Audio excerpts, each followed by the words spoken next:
It's remarkable, isn't it, that you could stay in a room, have a bit of a creative brainstorm, put some things on paper, and then you can influence people's thinking and their way of working around the world. Not many can say they've specifically done that, but our guest today on Towards Understanding certainly can. Max Lucado has written so many books, had things adapted into films, all sorts of stuff, and that incredible creativity has led so many people to an understanding of God in a better way. Looking forward to having a chat to this author, pastor, and missionary right here on Towards Understanding. A reminder, please rate, review, like the podcast, share it with friends. It's always free, but we just love getting it out to more and more people. Let's have this chat with Max. Thanks so much for taking the time to have a chat. It's great to talk to you, and thank you so much for allowing me on your program. It's a pleasure to have you on. I love the fact that a bit of your journey is the fact that you've been a missionary overseas. You've been a pastor full time. You write these books as well. A lot of what you do is hugely creative, and especially with we've got the launch of the Christmas Candle now, which has been made into a movie. The book that you've written. Where do you find your creative juices from? Where's the best place for you? How do you create these sort of things? I've always loved stories. As long as I can remember, I was enjoying stories. One of my earliest memories as a child is sitting down with a book, and so I've always been caught up in the world of stories.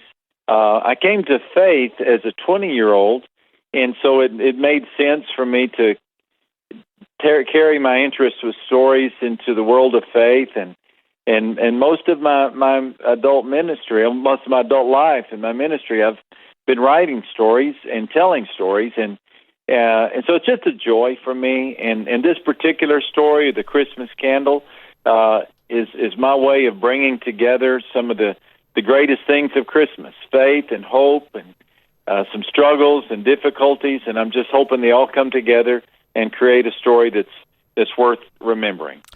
As you go through, a story like this that you've written and now it's been made into this feature film, and going to be shown all around Australia too.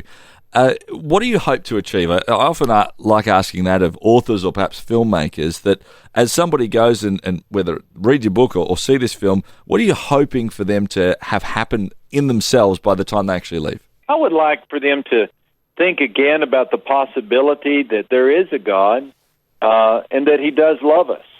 That He does care, and that history is headed in a certain direction. We are what we believe, and if we believe that all of life is what we can see and what we can know, that creates one type of attitude.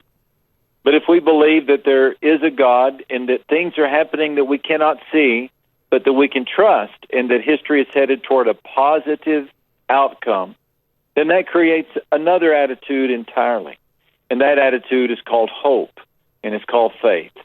And so my goal in this simple movie is to create that faith in people, and hopefully to entertain them in the meantime. The movie's about a village in England in the 1880s, and there's this remarkable tradition of an angel touching a candle every 25 years and resulting in an answered prayer for whoever receives the candle.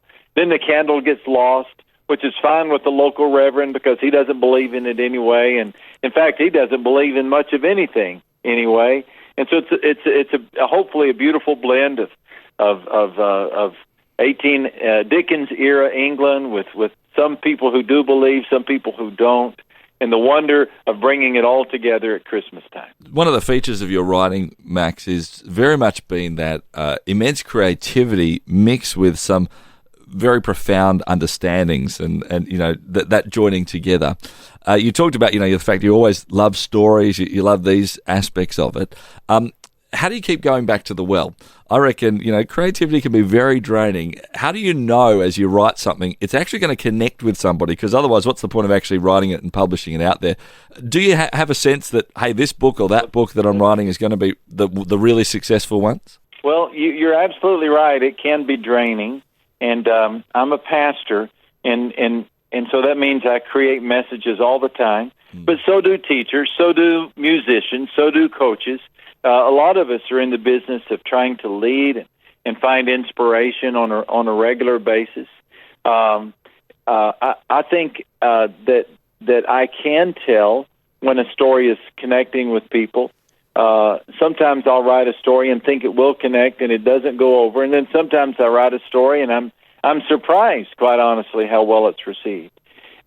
Usually I can tell, though, when the first time the story goes out, I can tell by the response of people if it's going to connect with them or not.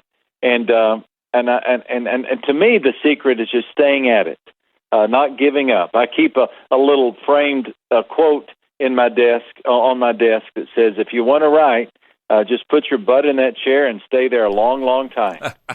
Because for me, it's just a matter of tenacity, not giving up. I know if I stay there and keep at it, some idea is going to surface, and hopefully that idea is worth reading at some point. Are you you just want white walls around you sort of guys? You write and let your own imagination run it, or do you need the nature and all those sorts of things and various inspirations to come across your path? No, I need to stay in my office. If I get up and I go outside, it's refreshing, but I get distracted. I need to stay in one place and just see if I can't let my imagination stir up the story. Yeah. Now, Max, I know that you've had a few of your other books actually made into films or TV shows or those sorts of things. Have you actually appeared in all those other ones? Because you do make a bit of a cameo in this. Is that right? I do in this one. It's my first time to ever be in one of my films, and probably will be my last time as well. But they let me have a cameo as long as I promise not to open my mouth. As you can tell, I have a Texas accent, and that doesn't fit well with the 1880s in England. Oh, surely you could have worked on a bit of a Cockney or rhyming slang or something like that, Max? I think you could have pulled it off, but not me.